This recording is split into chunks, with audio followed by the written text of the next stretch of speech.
우리 명절을 앞두고 어떤 말씀을 전할까 하다가 명절은 고향을 가는 것이잖아요.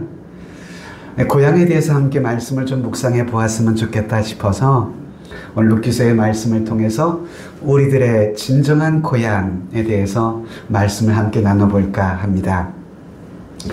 여러분, 금주는 추석 명절 연휴 기간입니다. 많은 사람들이 이미 고향에 계신 부모님을 찾아 이동을 했고요. 이동하는 분들이 계십니다. 여러분, 과거 농경시대의 삶은 어땠을까요? 그때는 그저 한 고향에서 태어나서 그 고향에서 살다가 고향에 묻히는 것이 당연스럽게 자연스러운 모습이었어요. 과거에는. 그러나 현대에는 산업사회를 지나 지금 정보화 시대를 살아가는 지금은요, 자녀들의 삶은 어때요? 다 직장 생활로 인해서 대도시로 다 이주해 나가 있습니다. 그래서 이제 명절은 오랜만에 고향의 부모님, 고향의 친구들을 만나는 반가움과 설레임으로 고향을 향하게 되는 것입니다. 고향. 여러분, 고향하면 어떤 생각이 드나요? 저도 고향하면 듣기만 해도 정겹고 생각만 해도 푸근하기만 합니다. 구글에서 고향을 찾는 방문객들의 과거의 모습들을 한번 서치해 봤습니다. 이런 사진들이 찾아지더라고요. 여러분, 과거의 명절 귀성의 풍경의 모습인데요. 고속도로는 완전히 정체가 돼가지고는 완전 주차장을 방불케 했어요. 사람들이 나와서 막 왔다 갔다 고속도로가 완전히 길가가 돼버리는 상황이 벌어지는데요. 서울에서 부산까지 무려 13시간, 14시간 밤새 꼬박꼬박 가다서다를 꼬박 반복하면서도 그 불편한 귀성길을 포기하지 않고 가는 사람들. 또 오른편 하단 사진을 보면 여러분, 고향을 방문하는 우리 자녀들의 손에는 다 섬섬옥수, 선물꾸러미들이 한가득 이렇게 담고 있습니다. 저희 딸도요, 어제 밤늦게 이렇게 세종에 도착했는데 선물꾸러미를 한 가람에 들고 왔더라고요. 이것이 과거 고향 풍경의 모습이었던 것 같습니다. 이렇듯 한국인들의 고향을 그리워하며 고향을 찾는 열심은 정말 참으로 대단합니다. 정말 귀성전장이라는 말이 무색할 정도로 기어코 고생길 끝에 고향을 찾습니다. 물론 너무 우리나라 사람들은 고향을 너무 지나치게 따지는 것이 도리어 문제가 될 수 있기도 하지만 어쨌든 고향을 그리워하는 마음이라는 것은 소중한 그것 아니겠습니까? 그래서인지 우리나라의 동요나 가요 중에는 고향을 소재로 하는 그런 노래들이 꽤나 있더라고요. 대표적으로 두 개가 떠올랐습니다. 학창시절에 많이 불렀던 노래인데요. 고향의 봄이라고 하는 홍남파 씨가 지은 곡입니다. 나의 살던 고향은 꽃피는 산골, 복숭아꽃, 살곶꽃, 아기 진달래, 울긋불긋 꽃대골 차리인 동네, 그 속에서 놀던 때가 그립습니다. 저도 막 가사를 읊어더니 저도 울컥 그냥 고향이 그리워지네요. 그럴 때가 그립다. 또 가고파라는 가곡도 여러분 들어보셨죠? 내 고향 남쪽 바다 그 파란물 눈에 어리네, 꿈엔들 잊으리요 그 잔잔한 고향 바다, 지금도 그 물새들은 나르리, 가고파라 가고파. 사무치게 고향을 그리워하는 그런 사람의 마음을 표현해주는 그런 노래가 아니었나 하는 생각이 들기도 합니다. 여러분, 어쨌든 우리의 마음속에는 고향이라 하면 그립고 마음속에 추억이 어린 곳 아니겠습니까?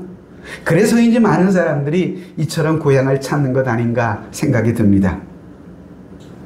여러분, 특히 흥미롭고 주목할 것이 있다면 여러분, 우리의 인생살이 속에 여러분 어떻습니까? 언제가 고향 생각이 가장 많이 나시던가요? 권사님은 언제 고향 생각이 많이 나시던가요? 삶 속에. 갑자기 안 떠오르세요? 저에게도 한번 물어본다면 언제가 고향 생각이 많이 날까? 괴로울 때, 혹은 병들었을 때, 늙어졌을 때, 때로는 외로울 때, 고독할 때, 그럴 때 더 고향 생각이 사무치게 나는 것 같습니다. 많은 사람들의 마지막 바람이 뭐예요? 자신이 죽은 이후에 고향 땅에 묻히는 것, 그것이 많은 이들의 바람이었습니다. 그런데 여러분, 우리가 여기서 알아야 할 분명한 한 가지 사실이 있습니다. 그게 뭐냐 하면, 그것은 인간에게 육신의 고향이 이처럼 우리의 삶에 소중하듯이 그 이상으로 우리의 영혼의 고향은 더욱더 소중하다는 사실입니다. 육신의 고향을 잃은 북한을 고향으로 둔 실향민의 안타까운 그 이상으로 더욱 안타까운 것이 뭐냐? 영혼의 고향을 찾지 못하고 잃어버린 영적 실향민들, 그 사람들이야말로 가장 안타깝고 불쌍한 인생이 아닌가 하는 생각이 들기도 해요. 자, 그렇다면 여러분, 우리의 영혼의 고향은 어디일까요? 성경은 두 곳으로 말씀하고 있습니다. 그것은 하나님의 품입니다. 우리가 장차 돌아갈 하나님의 나라, 그것이 바로 우리가 가야 할 영혼의 고향이죠. 전도 12장에서 말씀하시기를 흙은 여전히 땅으로 돌아가지만 영은 그것을 주신 하나님께로 돌아가기 전에 하나님께로 돌아간다. 히브리서 11장에 보면 이 사람들은 다 믿음을 따라 죽었으며 약속을 받지 못하였을 때 그것들을 멀리서 보고 환영하며 또 땅에서는 외국인과 나그네임을 증언하였으니 그들이 이같이 말하는 것은 자기들이 본향 찾는 자임을 나타냄이라. 그들이 나온 바 본향을 생각하였더라면 돌아갈 기회가 있었으려니와. 여기서 본향이라는 말을 해주어요. 본향이라는 말 뜻이 뭐죠? 우리가 본래 가야 할 고향을 이야기하는 거예요. 본향. 우리가 본래 가야 할 본향, 그것은 어디입니까? 하나님의 나라입니다. 하나님이 우리를 위해서 예비하신 그것 말이죠.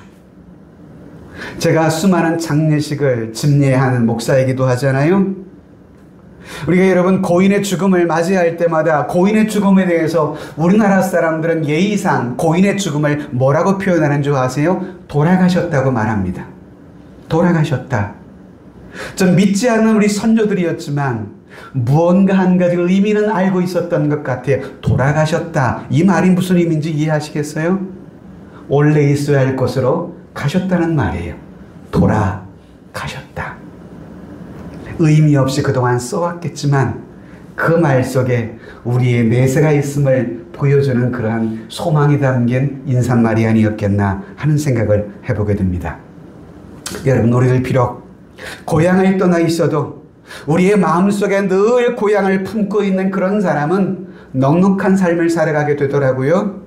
마찬가지로 하늘나라가 비록 멀고 우리의 눈에는 보이진 않지만 항상 하나님 나라를 우리의 마음속에 품고 사는 사람, 하나님이 비록 우리의 눈에 확연하게 보이지는 않아도 하나님의 마음 가운데 늘 모시고 사는 사람, 그 사람은 영혼의 풍성함이 있는 사람입니다.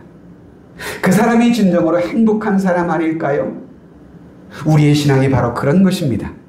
하나님과 하늘나라를 영혼의 고향으로 삼고 사는 것, 그런 점에서 그리스도인들이야말로 가장 행복한 인생을 사는 사람이 아닐까. 왜?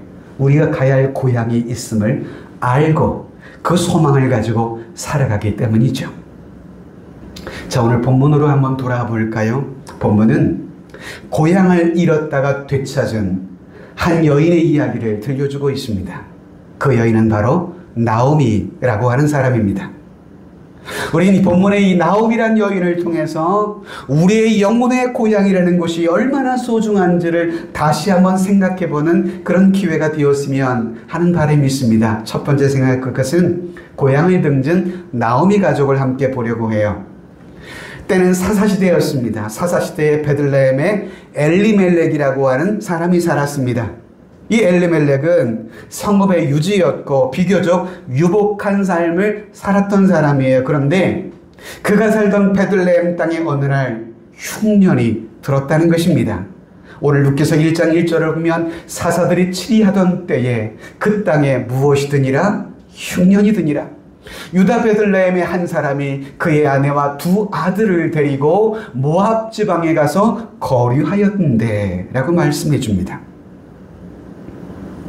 베들레헴에 살던 이 한 사람, 그 사람은 바로 남편 엘리멜렉과 부인 나오미였습니다. 근데 그들에게 흉년이 찾아오자 흉년을 피하여 아내와 두 아들을 데리고 모압으로 갔다. 여러분, 이스라엘 백성들에게 있어서 흉년이라는 것, 흉년은요 단지 자연재해 이상의 의미가 있는 것입니다. 여러분, 흉년은 때로 율법에서 경고한 하나님의 징계 중에 하나이기도 했거든요. 그래서 레위기서 26장에 보시면 너희가 내게 청종하지 아니하여 이 모든 명령을 준행하지 아니하며 내 규례를 멸시하며 마음에 내 법도를 싫어하여 내 모든 계명을 준행하지 아니하며 내 언약을 배반할진대 내가 이같이 너희에게 행하리니 곧 내가 너희에게 놀라운 재앙을 내려 폐병과 열병으로 눈이 어둡고 생명이 쇠약하게 할 것이요 너희가 파종한 것은 헛되리니 너희의 대적이 그것을 먹을 것이며 하나님을 떠나 범죄하며 불순종할 때 하나님께서는 때로 그들에게 놀라운 재앙을 내리는데 재앙의 내용 중에 파종한 것을 헛되게 하는 흉년의 재앙도 포함되어 있거든요. 당시는 사사시대였습니다. 여러분, 당시 사사시대는 수많은 사람들이 하나님을 거역하며 다른 신을 섬기고 있었습니다. 그리고 제멋대로 살고 있던 영적, 도덕적 암흑시대였습니다. 당시 사사시대의 모습을 한 문장으로 보여주는 말씀이 사사기 21장에 나와 있는데요. 당시 시대상을 이렇게 한 말씀으로 정리해 줍니다. 그때에 이스라엘은 왕이 없으므로 사람이 각기 자기의 소견에 옳은 대로 행하였더라. 삶의 사회의 기준이 없던 시대, 그래서 각자의 소견에 옳은 대로 살았던 아노미의 시대, 그때가 바로 사사시대였었습니다.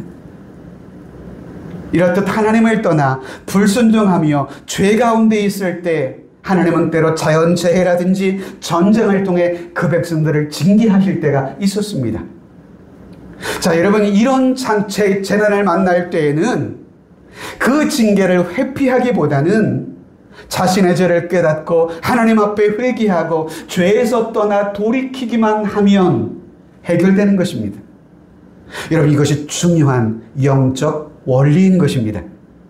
그런데 오늘 본문의 엘리멜렉의 가정은 어떠했을까요? 그들은 그들에게 찾아온 흉년 앞에서 아내 나오미와 두 아들을 이끌고 어디로 갔다고요? 모압 땅으로 이민을 가버리고 말았습니다. 여러분, 이민 자체가 나쁜 것은 분명히 아닙니다. 문제는 영적으로 그들이 하나님을 떠난 것이 문제인 것입니다. 고난을 당해도 하나님 앞에 있어야 하는데 이들 부부는 스스로 하나님을 멀리 떠나버리고 말았습니다. 왜요? 잘 살아갈 수 있다는 희망을 품고 단지 찾아온 흉년을 피하기 위해 고향을 등지고 하나님을 떠납니다. 그리고 어디로 갔다고요? 모압으로요. 여러분, 이들이 살던 당시에 가나안 땅, 유다 백성들에게 가나안 땅은 특별한 의미가 있는 땅이었습니다. 여러분, 가나안 땅은 어떤 땅입니까? 하나님께서 그들의 조상이었던 아브라함과 그의 후손들에게 주셨던 약속의 땅이었거든요. 그러므로 그 땅에 머물면서 그 땅에 살며 지킨다는 것은 곧 하나님의 언약과 신앙을 생각하며 지킨다는 것을 의미하는 것이었고, 하나님이 그들에게 약속하신 그 땅을 떠나서 산다는 것은 곧 하나님을 멀리 떠나는 불신앙의 모습을 보여주는 그런 모습이기도 했던 것이죠. 또한 여러분, 이 엘리멜렉 부부의 그릇된 행실 가운데 하나는 모압 땅에 가서요, 이방인 며느리를 보게 됐어요. 두 아들을 위해서. 이것 또한 하나님의 계명을 분명히 어긴 행위였습니다. 신명기 7장에 보시면 하나님께서는 그 백성들이 가나안 땅에 들어갈 때 이것을 주의하라고 말씀하셨어요. 또 그들은요, 이방의 백성들을 의미하는 거예요. 또 그들과 혼인하지도 말지니 내 딸을 그들의 아들에게 주지 말 것이요 그들의 딸도 내 며느리로 삼지 말 것은 그가 내 아들을 유혹하여 그가 여호와를 떠나고 다른 신들을 섬기게 하므로 여호와께서 너희에게 진노하사 갑자기 너희를 멸하실 것임이니라. 하나님이 이스라엘 백성들에게 이방인과의 결혼을 금한 이유는요, 신앙 때문이었습니다. 왜? 이방 여인, 이방 사이를 만날 때 그들에게 영향을 받아 하나님을 떠나 우상을 숭배할 수 있겠기 때문이었습니다.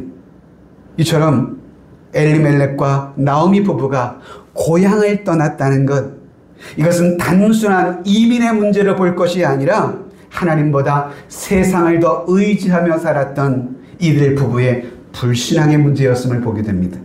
즉, 이들 부부의 신앙이 얼만큼 허물어져 있는지를 보게 되는 그런 장면이기도 하죠.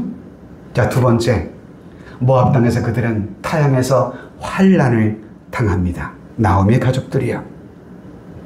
이처럼 흉년을 피하여 더 나은 삶의 희망을 품고 모압을 갔던 이들 가족, 안타깝게도 모압 땅에서 이들은 얼마 지나지 않아서 남편 엘리멜렉이 죽습니다. 1장 3절을 볼까요? 나오미의 남편 엘리멜렉이 죽고 나오미와 그의 두 아들이 남았으며, 근데 이것으로 끝이 아니었어요. 고난은 설상가상 남은 두 아들이었던 말론과 기럨마저 원인 모를 이유로 연달아 죽음에 이르고 맙니다. 5절에 말론과 기럨 두 사람도 다 죽고 그 여인은 두 아들과 남편의 뒤에 남았더라. 결국 남편도 죽고 두 아들도 죽고 이 가정에 남아있는 것은 나오미 시어머니 나오미와 두 며느리 세 여인만 덩그러니 남고 말았습니다. 여러분, 얼마나 참혹하고 비참한 상황입니까 이거? 10여 년 만에 한 가정이 완전히 풍비박산나고 말았던 것입니다. 가족도 다 잃고 재산도 다 날리고 말았던 상황이었던 것이죠. 우린 여기서 하나님을 떠난 인생의 비참함을 보기도 합니다. 하나님 없이 잘 살 것 같았지만 결국 그들은 영적인 파산자가 되고 말았습니다.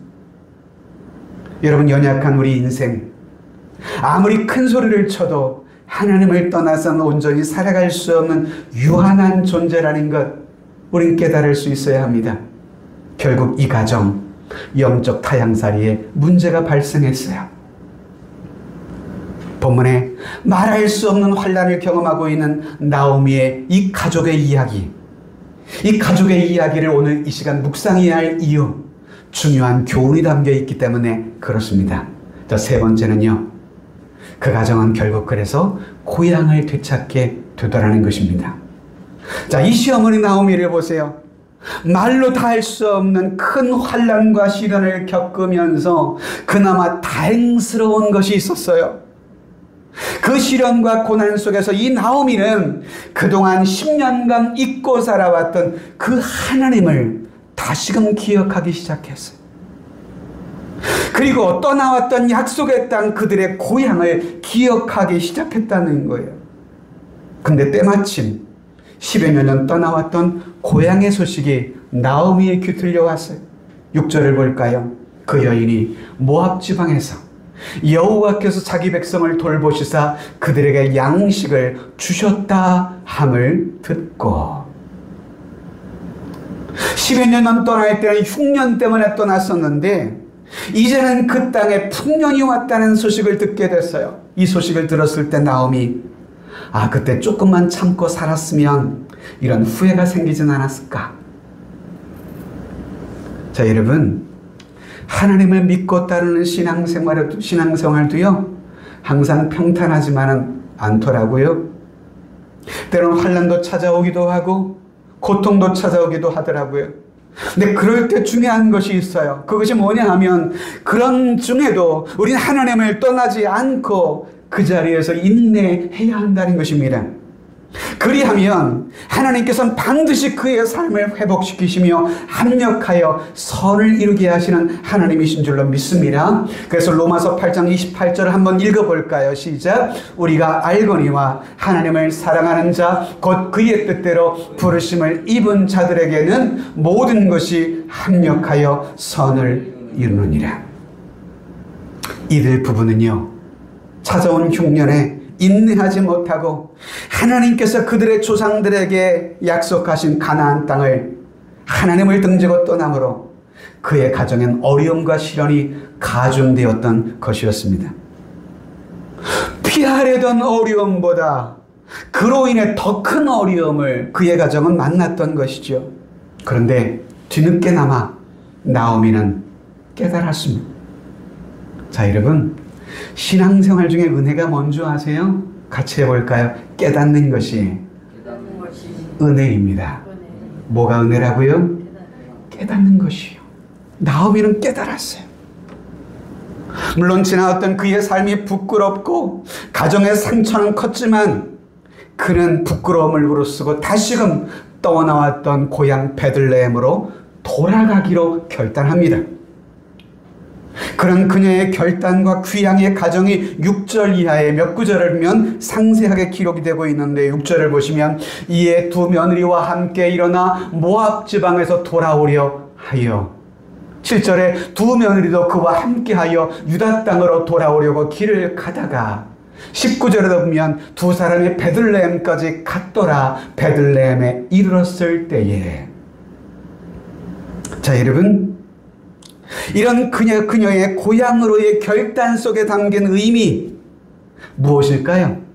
그것은 그동안 하나님을 떠났던 그의 삶에 대한 회개였을 것입니다.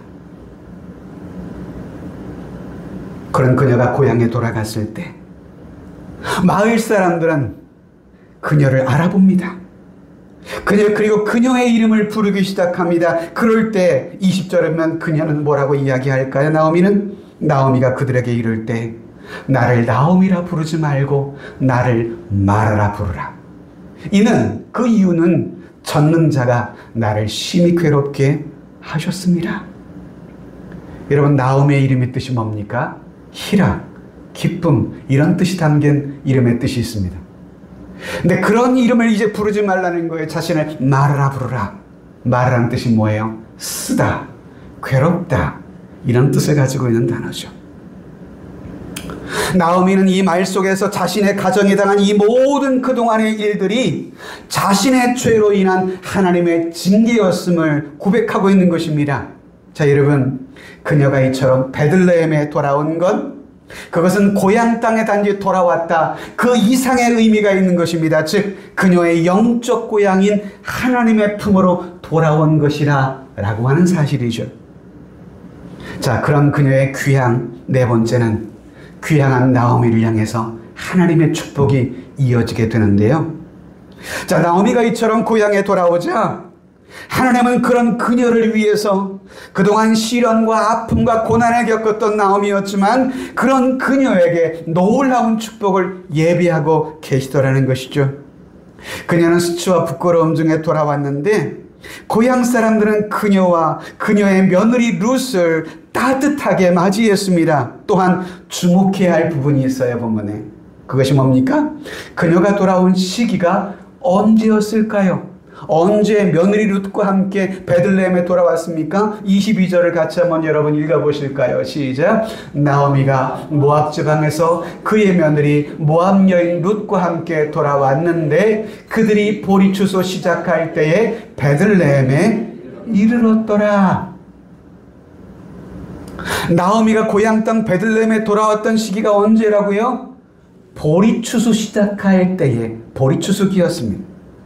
이 보리 추수기는 유대의 절기로 니산월이라고 부르는 절기입니다. 양력으로는 3월에서 4월쯤 되는 절기인데요. 보리를 추수할 그런 시기였어요. 이런 당시 레위기 23장에 보시면 이스라엘의 율법에는 이러한 율법이 있었어요. 너희 땅에 곡물을 벨 때에 반 모퉁이까지 다 베지는 말고 떨어진 것도 줍지는 말고 그것을 가난한 자와 거류민을 위하여 남겨두라. 나는 너희의 하나님 여호와이니라. 이런 율법이 있었어요. 다시 말하면 추수할 때, 농부가 추수할 때 주변에 가난한 사람들, 불쌍한 사람들, 먹을 것이 없어 굶주린 그런 사람들, 그 사람들이 곡식을 수확할 수 있도록 완전히 다비지 말라는 거예요. 그런 어려운 이웃들이 와서 그 추수할 것을 거두어 갈 수 있도록. 이것은 하나님께서 그들 가운데 가난한 이들을 위해서 배려하신 하나님의 사랑 어린 긍휼의 율법이었습니다. 자, 여러분, 이런 율법이 있었고 이런 시기에 나오미가 돌아왔어요. 즉 무엇을 의미해요? 나오미가 돌아와서 먹을거리가 없는 가난한 시기는 피할 수 있다는 시기였다 이 말이에요. 왜? 남의 밭에 가면 거둘 수 있는 추수의 곡식을 여러분 이렇게 얻을 수 있는 상황이었기 때문이었어요. 그뿐만 아니었어요. 이들이 돌아와서 며느리 룻이 이삭을 줍기 위해 찾아간 곳이 공교롭게 어디냐? 바로 그것은 나오미의 가문을 위해서 소위 기업을 물을 자였던 보아스라고 하는 사람의 이 집의 밭에 룻이 우연찮게 들어간 거예요. 우리가 보면 우연찮은 것처럼 보이지만 룻이 우연찮게 선택해서 갔던 그 밭은 하나님의 섭리가 있던 밭이었어요. 자, 여러분, 기업을 물은다는 말을 제가 좀 전에 했는데요. 좀 우리나라의 문화에서는 없는 생소한 유대인 문화의 율법 가운데 하나입니다. 기업을 물은다는 것은 어떤 율법이냐 하면 그 당시의 시대 속에 한시적으로 주어진 당시의 율법이었는데요. 이 율법의 핵심은 한 가문과 한 세대가 끊어지는 위기를 경험할 때가 있잖아요. 나오미의 가문이 그렇잖아요. 남편 죽고 두 아들도 죽고 한 가문을 이을 수 있는 대가 끊어지는 거잖아요. 이럴 때 그 가문과 세대가 끊어지지 아니하도록 그 가까운 친족이 그 가문을 책임지는 당시의 관습법이었어요. 그래서 여러분, 후손이 없으면 그 집안의 남은 여인과 결혼해서 자식을 낳음으로 말미암아 나오미의 가문의 대가 끊어지지 않도록 하는 율법, 그것이 기업물음의 제도였던 것입니다. 근데 마침 나오미의 가문의 기업을 물을 자격자였던 보아스, 그는 신앙이 좋은 부자였어요. 충분히 기업을 물을 수 있는 그런 재산도 있었습니다. 그런데 믿음도 좋았던 것 같아요. 그래서 이 보아스는요, 결국 이방 여인이었지만 이 나오미의 가정의 며느리였던 룻과 결혼해서 아들을 낳게 되었습니다. 자, 그때 여러분, 자신의 가문의 대가 끊어질 줄 알았던 시어머니 나오미의 기쁨이 얼마나 컸을까요? 그래서 룻기서 4장 16절에 보시면 나오미의 기쁨을 이렇게 표현합니다. 나오미가 아기를 받아 품에 품고 그의 양육자가 되니 그의 이웃 여인들이 그에게 이름을 주어주되 나오미에게 아들이 태어났다 하여 그의 이름을 누구라 했다고요? 오벳이라고 했다고요. 근데 그가 누굽니까? 다윗의 아버지였던 이새의 아버지였더라. 씨가 마른 가문에 아들이 생겼어요. 나오미의 입장에선 노년에 자신이 낳은 것과 마찬가지로 대가 이어지는 축복이 임한 것입니다. 쓰러진 가문이, 멸종될 수 있었던 가문이 다시금 일어설 수가 있게 된 것이죠. 자, 그렇게 보아스와 룻이 낳은 아들이 오벳이었어요. 이 오벳의 손자가 누구였습니까? 이스라엘 역사 가운데 가장 위대한 왕이었던 다윗이 오벳의 손자였습니다. 또 하나 아십니까, 여러분? 보아스의 가문에 다윗이 태어나고 그 다윗의 가문에 이후에 누가 태어나셨죠? 예수 그리스도가 이 땅에 오셨죠. 마태복음 1장 1절은 이렇게 시작하잖아요. 아브라함과 다윗의 자손 예수 그리스도의 세계라. 온 동네 사람들에게 둘러싸여서 축하받으며 기뻐하는 나오미의 모습 한번 상상해 보실 수 있을까요, 여러분? 고향 땅에 돌아왔을 때 이 놀라운 축복을 나오미는 얻었어요. 고향이란 것, 이렇듯 좋은 것입니다. 육신의 고향도 이처럼 좋거니와 비교할 수 없는 영혼의 고향이야 말로 다 할 수 있을까요? 나오미가 회개하고 다시 영혼의 고향인 하나님에게로 돌아오니 하나님께서는 그녀를 위해서 이 모든 것을 준비하셨습니다. 즉 여호와 이레의 축복이 그녀에게 임한 것이었습니다. 비참함과 시련에 빠졌던 나오미, 그녀가 그동안 할 수 있고 해야만 했던 것 오직 하나, 고향으로 다시 돌아온 것이었습니다. 그릇된 길을 걸었던 지난날들의 삶을 돌이켜 다시 그 하나님 품으로 돌아온 것. 여러분, 회개라는 말 뜻이 뭘까요? 뉘우치고 다시금 돌아오는 것, 그것이 회개의 의미 아닙니까? 초라하고 부끄러운 과거. 그러나 하나님은 그녀가 돌아온 것을 보시며 그녀의 가문과 삶에 복을 내리신 것입니다. 그러므로 여러분, 우리 인간의 최선의 삶은 뭘까요? 내 영혼을 품어주시는 그 하나님의 품으로 다시금 돌아가는 것, 그것이 인생의 진정한 복을 얻는 유일한 길임을 다시금 기억할 수 있게 되기를 주님의 이름으로 축복합니다. 성도 여러분, 우리들도 영혼의 고향인 하나님께로 돌아가야 합니다. 우리에게는 두 개의 고향을 가지고 있습니다. 하나는 육신의 고향, 또 하나는 영혼의 고향입니다. 영혼의 고향으로 가는 길, 그 길은 하나님께서 그의 아들 예수 그리스도를 통해서 친히 우리를 위해서 마련해 놓으셨습니다. 요한복음 14장에 보면 예수께서 이르시되 내가 곧 길이요 진리요 생명이니 나로 말미암지 않고는 아버지께로 올 자가 없느니라.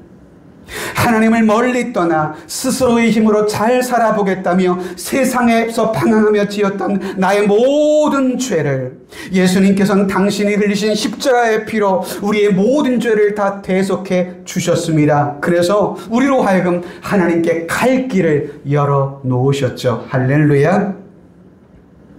내 영혼의 진정한 고향인 하나님의 품 안에 안기십시다.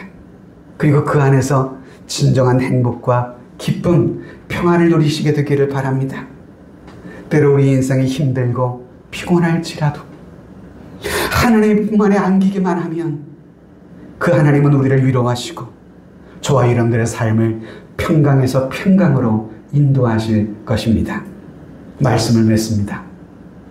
오늘 추석 명절을 앞두고 오늘 주신 귀한 말씀을 통해서 내 영혼의 고향에 관한 깊은 묵상이 있기를 진심으로 바랍니다. 또한 오랜만에 만난 가족들에게 이 영원한 하나님의 나라, 우리가 가야 할 영원한 영혼의 고향, 그 복음을 전할 수 있게 되었으면 좋겠습니다. 자신과 그리고 우리 모든 가족들이 영혼의 고향의 품이신 하나님의 품 안에 안길 수 있는 여러분 자신, 우리 가족, 우리 가문과 친지, 우리 믿음의 명문 가문으로 우리 모두가 서게 되었으면 좋겠습니다.